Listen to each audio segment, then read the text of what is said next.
चलते हैं भारत के एक और पड़ोसी की तरफ, म्यांमार, जहां लोकतंत्र पर तालेबंदी को 1 बरस पूरा हो गया। हम जानेंगे पिछले 1 साल में क्या हुआ। 31 जनवरी 2021 की बात है, जब म्यांमार के तत्कालीन राष्ट्रपति विन मिंट के दफ्तर में आर्मी के 2 सीनियर अधिकारी घुसे। हाथ में एक चिट्ठी और इस पर पहले से बहुत कुछ लिखा था। कुछ देर की औपचारिक बातचीत के बाद एक ने राष्ट्रपति से कहा, मिस्टर प्रेसिडेंट, आप बीमार लग रहे हैं, ऐसे में देश चलाना आपके लिए ठीक नहीं। ये रहा आपका इस्तीफा, इस पर दस्तखत करिए और घर जाकर आराम करिए। राष्ट्रपति विन मिंट ये सुनकर चौंक गए। कहा, मुझे क्या हुआ है? आप लोगों को कोई गलतफहमी हुई है, मैं पूरी तरह से स्वस्थ हूं। राष्ट्रपति ने चिट्ठी पर दस्तखत से मना कर दिए। कहा, मैं इस्तीफा देने के मुकाबले मरना पसंद करूंगा। फौजी अफसर इससे नाराज हुए, धमकी दी, अंजाम बुरा होगा, और कुछ ही घंटे बाद अंजाम सामने था। विन मिंट हिरासत में थे। उनकी जगह पर उपराष्ट्रपति बने मिंट स्वे। उन्हें राष्ट्रपति का पदभार सौंपा गया। उन्होंने आपातकाल का ऐलान किया और सैन्य तख्ता पलट का रास्ता साफ कर दिया। अगली सुबह दुनिया ने जो देखा उसके लिए शब्द है विडंबना। एक वीडियो नजर आया। इसमें सड़क किनारे खुद में मशगूल एक ट्रेनर और पीछे से गुजरती मिलिट्री की गाड़ियां। सेना ने चुनी हुई सरकार के 70 से ज्यादा प्रतिनिधियों को उस सुबह तक हिरासत में ले लिया था। इसमें उस समय की स्टेट काउंसलर आंग सान सूची भी शामिल थी। सूची को म्यांमार में लोकतंत्र के प्रतीक के तौर पर देखा जाता है। उन्हें सैन्य तानाशाही के खिलाफ आवाज बुलंद करने के लिए नोबेल पीस प्राइज भी मिल चुका है। सेना ने दावा किया कि सूची की पार्टी यानी नेशनल लीग फॉर डेमोक्रेसी ने चुनावों में धांधली की। इल्जाम यह भी कि इस पार्टी ने नवंबर 2020 में हुए चुनाव में लगातार दूसरी बार धांधली के जरिए ही जीत हासिल की। अब आपको कहानी समझ में आ गई होगी।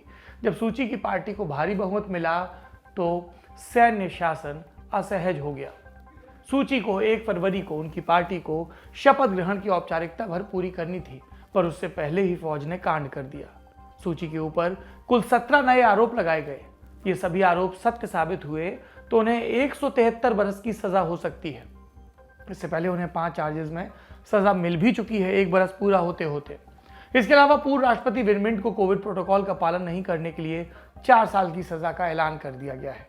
बाकी नेताओं पर भी मुकदमे चल रहे हैं या उनकी तैयारी चल रही है। और ये मुकदमे कहाँ हो रहे हैं? बंद कमरों में, जहां परिवार को भी जाने की इजाजत नहीं और वकीलों को बाहर कुछ भी बोलने से मना किया गया है। ये है न्याय का म्यांमार फौजी संस्करण। फरवरी 2021 में लोकतांत्रिक सरकार को हटाने के बाद से मिलिट्री हुंटा जो वहां शासन कर रही, जो पहले भी शासन करती थी, उसके मुखिया हैं जनरल मिन आंग लाइंग। शुरुआत में इस हुंटा ने शांति का रास्ता अख्तियार करने की कोशिश की, या कहें कि दावा किया। दावा यह कि जल्द चुनाव कराए जाएंगे, जैसा चल रहा था वैसा ही होगा। यह भी कि हमने सिर्फ भ्रष्ट सरकार को कुर्सी से उतारा है। लेकिन आम जनता इस हुंटा के ऊपर अपना भरोसा खो चुकी थी। म्यांमार के इतिहास में सैन्य तानाशाहों की वादा खिलाफी का एक लंबा रिकॉर्ड था जो इस जनता के सामने था। इसीलिए 2 फरवरी 2021 से म्यांमार की जनता ने आंदोलन शुरू कर दिया। शुरुआती दौर में सेना चुपचाप इन प्रोटेस्ट को देखती रही, फिर उसने अपनी ये शांति प्रियता की ओढ़ी हुई खाल उतार कर फेंक दी और विरोध को कुचलने की शुरुआत हो गई। इससे पहले तक म्यांमार में ऐसा हुआ था कि विरोध कुछ हफ्ते या महीने चलता था और फिर सेना रास्ता साफ कर आगे बढ़ जाती थी। लेकिन इस दफा का प्रोटेस्ट अलग है। म्यांमार में सेना के विरोध में हर तबके के लोग शामिल हैं और उन्होंने अपना विरोध दर्ज करवाने का हर संभव रास्ता अपनाया है। सेना लगातार क्रूर दमन कर रही है, पर ये लोग पीछे नहीं हटे।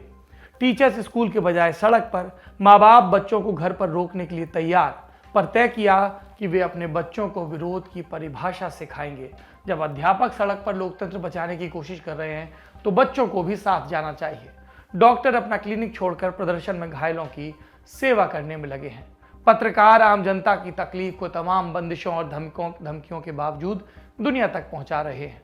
और इसके अलावा हम पेशा लोगों की हो रही हत्या और गिरफ्तारी के बावजूद वो पीछे नहीं हट रहे। बाकी लोग भी इस सैन्य क्रूर शासन से आंख मिलाकर जवाब मांग रहे हैं।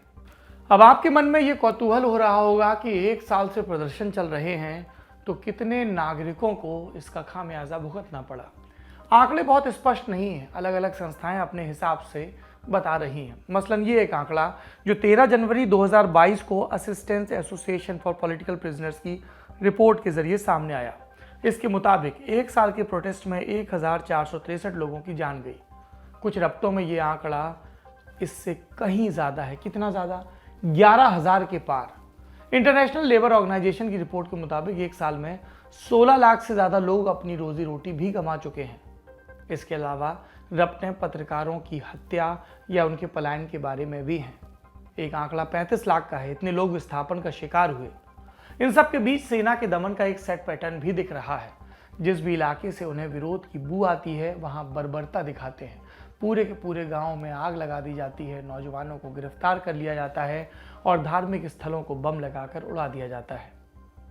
इन सब के बीच जनता क्या कर रही है आपने जाना, पर जनता के चुने हुए नुमाइंदे यानी नेता क्या कर रहे हैं, सांसद क्या कर रहे हैं? तख्ता पलट के बाद हटाए गए सांसदों ने नेशनल यूनिटी गवर्नमेंट यानी एनयूजी की स्थापना की थी। उन्होंने कहा कि हम ही म्यांमार के आधिकारिक प्रतिनिधि हैं। एनयूजी को जनता का भरपूर समर्थन भी मिल रहा है। इस एनयूजी की अपनी एक गुरिल्ला सेना भी है। इसका नाम है पीपल्स डिफेंस फोर्सेस यानी पीडीएफ। पीडीएफ को म्यांमार के आम लोगों के अलावा अल्पसंख्यकों का भी समर्थन है। वे लंबे समय से हिंसक विरोध कर रहे हैं। म्यांमार में आगे क्या होगा, ये प्रश्न सबके मन में है। इस समय ये देश जिस स्थिति में है, कोई रास्ता नजर नहीं आता।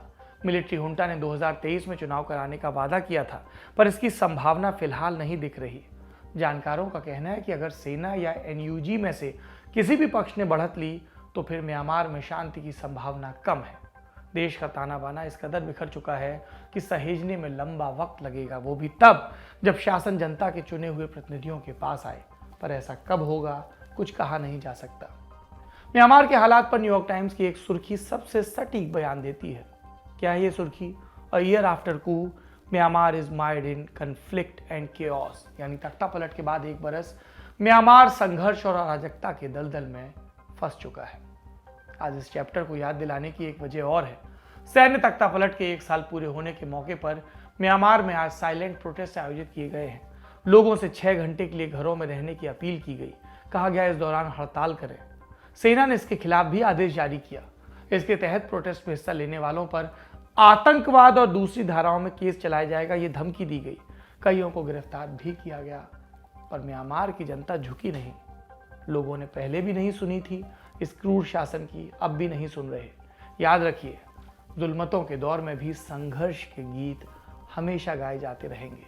पाश इसीलिए कह गए हैं, म्यांमार के लोगों के लिए कह गए हैं, पूरी दुनिया के लिए कवि कहता है, हम लड़ेंगे जब तक दुनिया में लड़ने की जरूरत बाकी है।